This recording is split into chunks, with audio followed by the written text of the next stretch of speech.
예수님께서는 누가복음 12장에서 계속적으로 제자들에게 지금 말씀하고 계십니다. 특별히 오늘 말씀은 분쟁한다는 이야기를 하세요. 아니, 어떻게 이렇게 분쟁한다는 이야기를 예수님께서 이렇게 말씀하실까? 가족 안에 더군다나 분쟁하는 그러한 이야기를 하십니다. 근데 이 말씀이 단순히 이 말씀만 보게 되면 우리가 이해하기가 좀 어렵지만 전체적인 문맥 안에서 우리가 이 말씀을 이해해야 합니다. 지금 예수님께서는 우리가 어제 말씀에서 보았던 것 같이 예수님을 따르는 그러한 제자들이 지혜롭고 정직한 진실한 청지기가 되어서 깨어서 준비하라고 말씀하셨습니다. 왜 그러냐 하면 다시 오실 예수님에 대하여서 지금 예수님께서 말씀하시는 겁니다. 다시 오실 예수님. 이게 뒤에 무엇인가가 분명히 결과가 있다라고 하게 되면 우리는 깨어 있을 수밖에 없습니다. 준비할 수밖에 없습니다. 어제 그 앞부분의 말씀에서는 외식함과 또한 우리가 탐심에 대해서 예수님께서 말씀하셨는데 깨어 있다라고 하는 것이 외식하지 않고 탐심하지 않고 깨어 있는 것을 말씀하십니다. 그런데 도대체 언제까지 깨어 있어야 합니까? 깨어 있는 것은 좋은데 도대체 왜 깨어 있어야 합니까? 예수님께서 거기에 대해서 결론에 대해서 말씀하신 것입니다. 내가 다시 오겠다라는 겁니다. 다시 오겠다, 다시 오겠다. 지금 예수님께서는 십자가에 달리시는 것을 말씀하실 뿐만 아니라 다시 오실 것에 대해서도 예수님께서는 역사의 마지막에 대해서도 지금 계속적으로 말씀하시는 것입니다. 구약의 그러한 차이가 구약과 신약의 그러한 차이를 보게 되면 이게 차이가 뭐냐면 다니엘서라든가 이 여러 선지서의 말씀에서는 이사야서 말씀 뭐 여러 그 선지서의 말씀에서는 그 구약에서는 그 초림하실 예수님과 재림하실 예수님에 대해서 동시에 이 말씀하고 있습니다. 그렇기 때문에 이게 겹쳐져서 보여서 명확하게 보이진 않습니다. 근데 예수님 초림하시고 난 다음에 예수님께서 다시 오실 것에 대해서 말씀하여 주셨습니다. 그러니까 역사에 예수님이 오실 것을 두 번 오실 것을 말씀하신 것이죠. 그러니까 이게 분명해진 것입니다. 신약의 성도들에게는. 우리는 오신 예수님, 우리에게는 오신 예수님이죠. 2000년 전 오셔서 우리를 십자가에 달려서 구원하신 예수님뿐만 아니라 다시 오실 예수님도 있다라는 겁니다. 다시 오실 예수님이 있기 때문에 어떻습니까? 우리는 깨어 있어야 합니다. 외식하지 않고 이 세상의 여러 가지 것들이 미혹되는 것이 아니라 하나님의 나라를 구하며 지혜롭고 진실한 청지가 되어서 깨어서 준비하고 있어야 합니다. 예수님께서 이것을 계속적으로 말씀하세요. 이것을 하나님의 아들이신 예수님께서 알려주셨습니다. 이런 문맥 안에서 우리가 이 말씀을 이해해야 되죠. 근데 이렇기 때문에 우리가 깨어있다라는 것이 참 이게, 깨어있을 수밖에 없죠. 하다못해 우리가 시험이 임박해서 있잖아요. 제가 뭐 전에, 고등학교 2학년 때 꿈을 한번 꾼 적이 있었습니다. 어떤 꿈이었었냐면, 제가 몇 번 말씀드리긴 했던 것 같은데, 정말 식은땀이 나는 꿈이었습니다.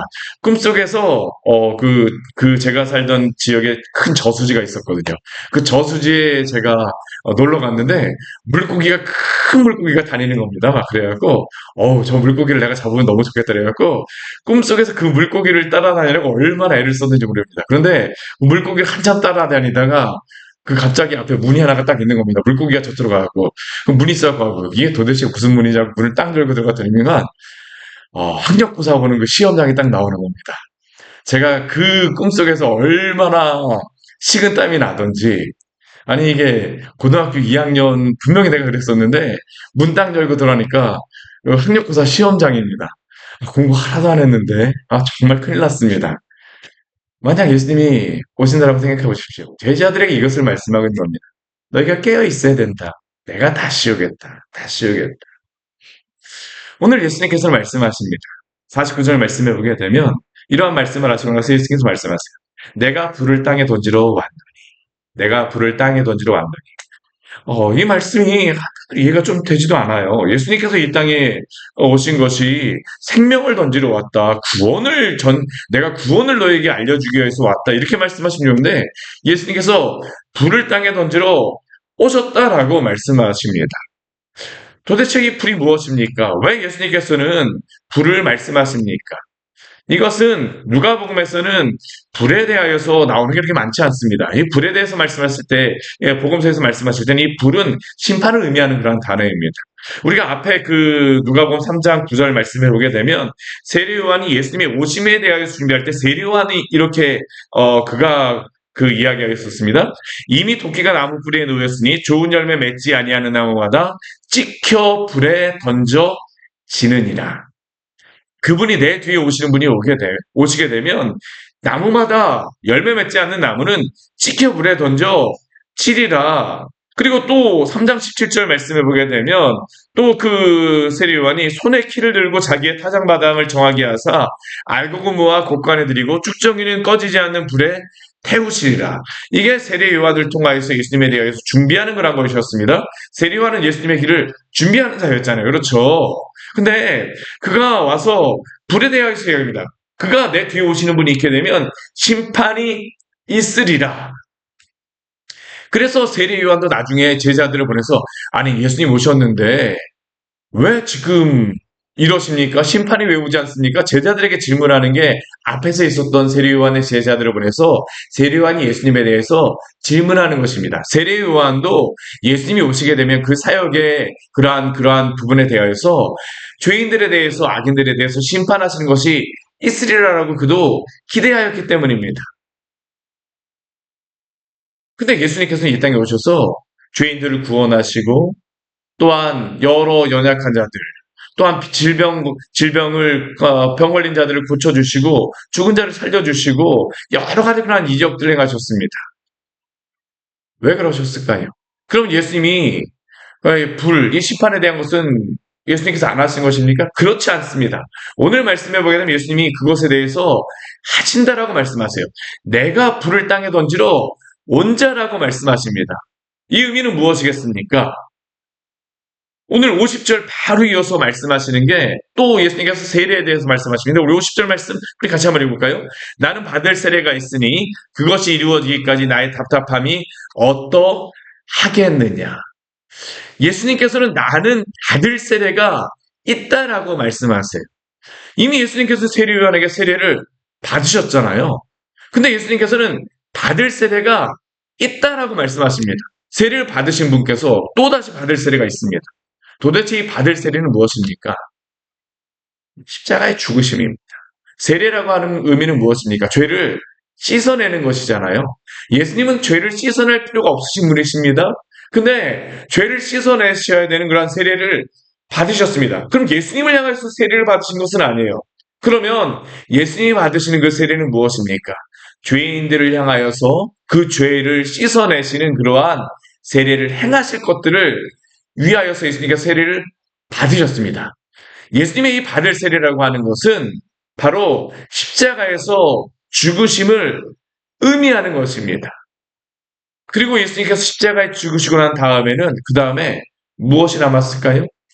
심판에 대한 것이 역사적으로 보게 되면 성경의 그러한 구원 역사에 보게 되면 이제 남아있는 구속사의 마지막 것은 재림에 대한 것이 남았습니다. 나의 받을 세례가 있으니 그것이 이루어지기까지 나의 답답함이 어떠하겠느냐.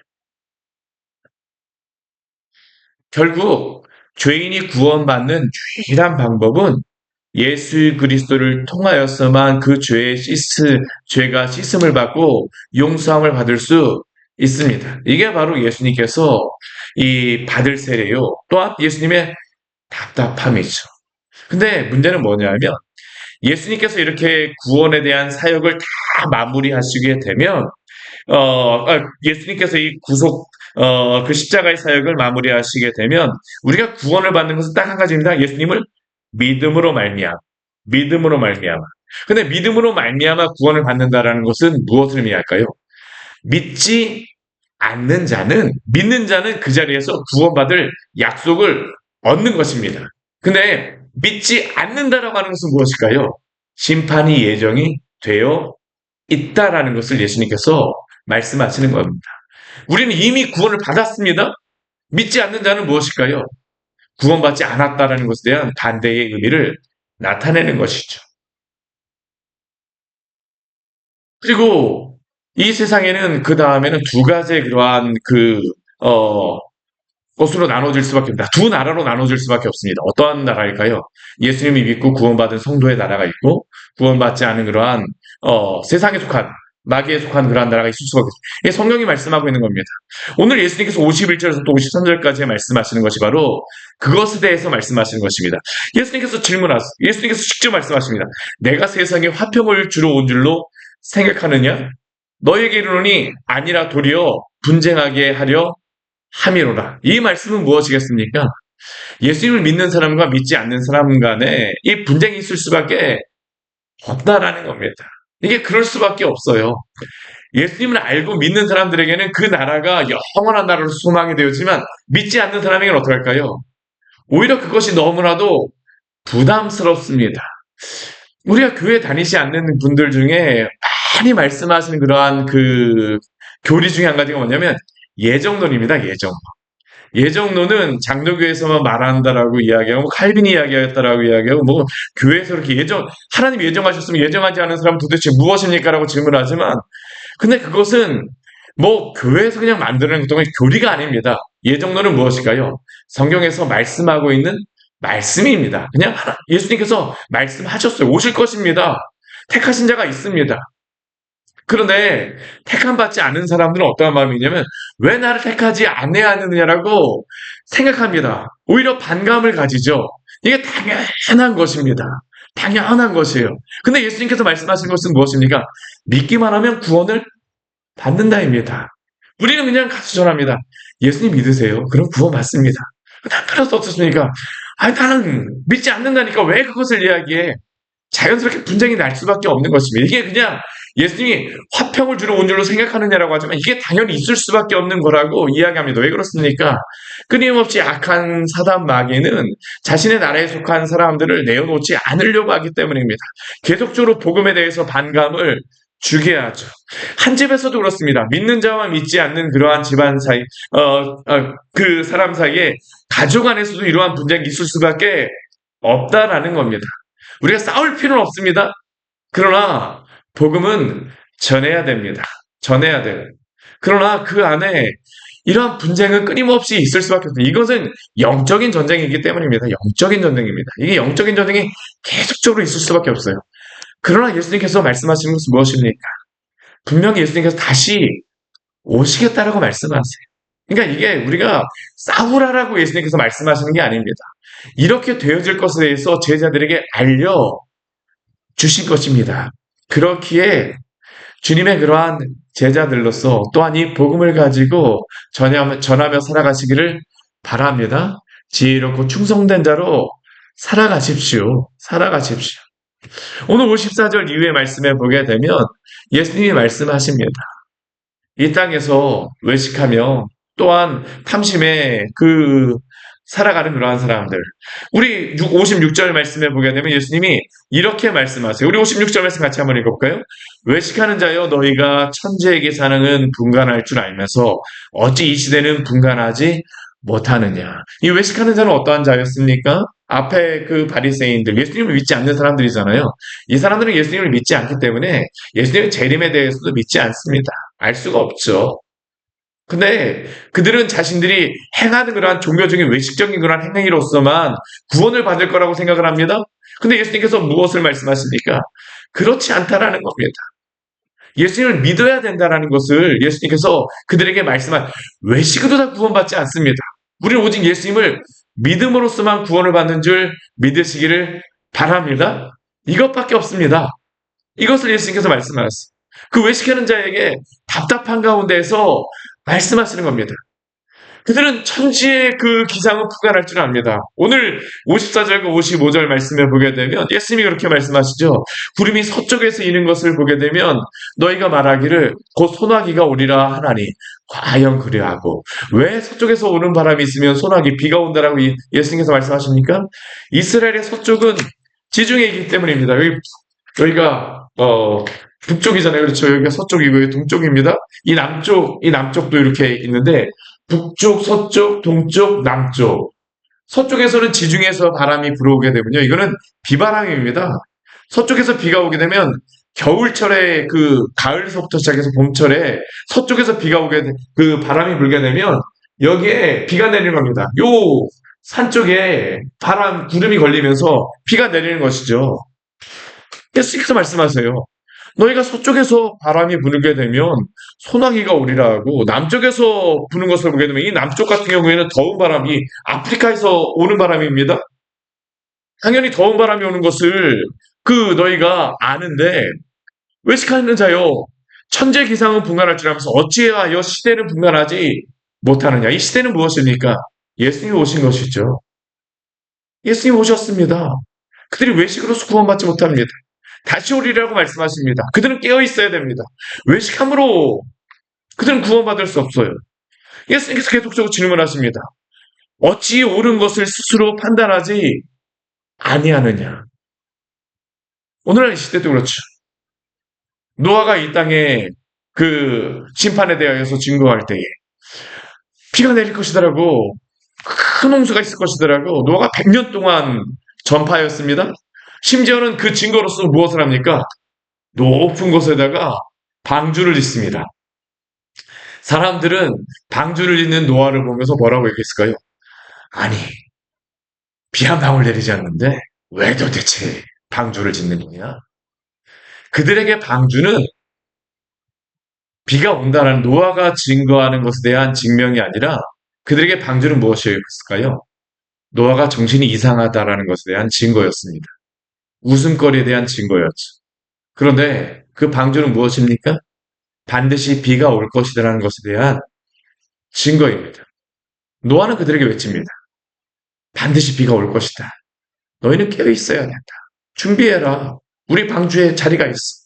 같이 오자. 같이 살자. 구원이 있다. 근데 그들은 어떻습니까? 듣질 않습니다. 분간하지 않습니다. 예수님 시대도 그렇습니다. 예수님께서 말씀하십니다. 생명의 그러한 길은 나밖에 없어. 오직 나를 믿어야지만 돼. 내가 다시 올 때 되면 심판이 있을 것이야.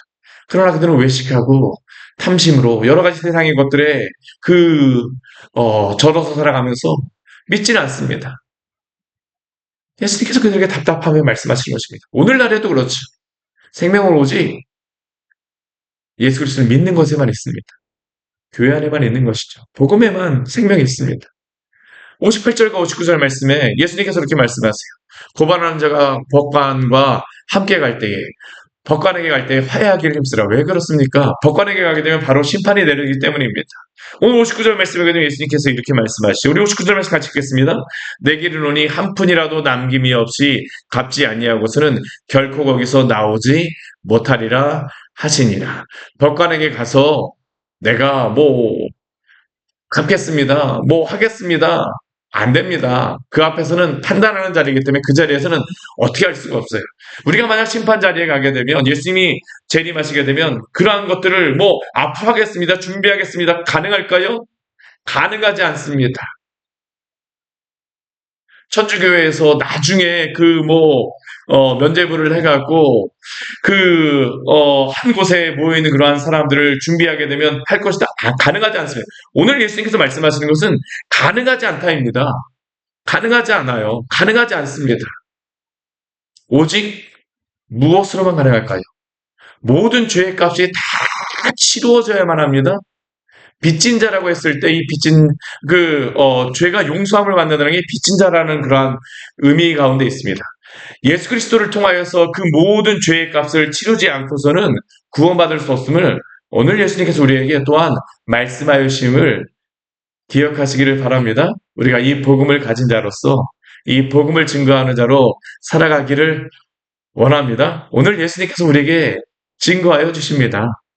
내가 반드시 올 것이다. 어떤 목사님이 이러한 말씀을 자주 하셨습니다. 제가 오늘 겨울에는 넥타이를 매지 않고 이렇게 목도리 입고 있는데, 제가 이렇게 앞에 넥타이 매고 차분하게 말씀할 때 예수님 믿으십시오. 정말 그렇습니다. 이 땅 가운데 우리가 호흡이 있을 때 예수님을 믿어야 됩니다. 우리 주 예수 그리스도가 반드시 오실 것을 우리에게 말씀하신 이 말씀을 믿으며 또한 복음의 증인으로서 오늘도 살아가기를 원합니다. 같이 기도하도록 하겠습니다. 하나님 아버지, 오늘 말씀을 통하여서 우리에게 귀한 은혜를 주니 감사를 드립니다. 제자들에게 또한 그곳에 있는 많은 무리들에게 예수님께서 경고하며 말씀하십니다. 이것을 그냥 제가 전하는 것이 아니라 사람의 말로 전하는 것이 아니라 2000년 전 예수님께서 우리에게 말씀하신 이 말씀이오니 우리가 이 말씀을 마음속에 깨닫게 하여 주시고 또한 이 세상에 많은 믿지 않는 자들에게 또한 이 진리를 또 이 구속의 역사를 전할 수 있는 복된 입술이 될 수 있도록 은혜를 내려 주시옵소서. 당장 이것이 우리에게 두려운 그러한 말씀이 아니라 다시 오실 예수님에 대하여서 우리가 또한 우리에게 깨어 있으라고 주신 말씀이오니 깨어 잘 지혜롭고 진실한 청지기가 되므로 또한 이 세상 모든 사람들에게 또한 우리의 가족들에게 또한 우리의 주변 사람들에게 이 말씀을 전함으로 그들에게 생명을 전하는 또한 복된 입술로 저희를 사용하여 주시옵소서. 예수님 이름으로 기도드립니다. 아멘. 오늘 말씀 같이 기억하시면서 기도하며 나갑니다.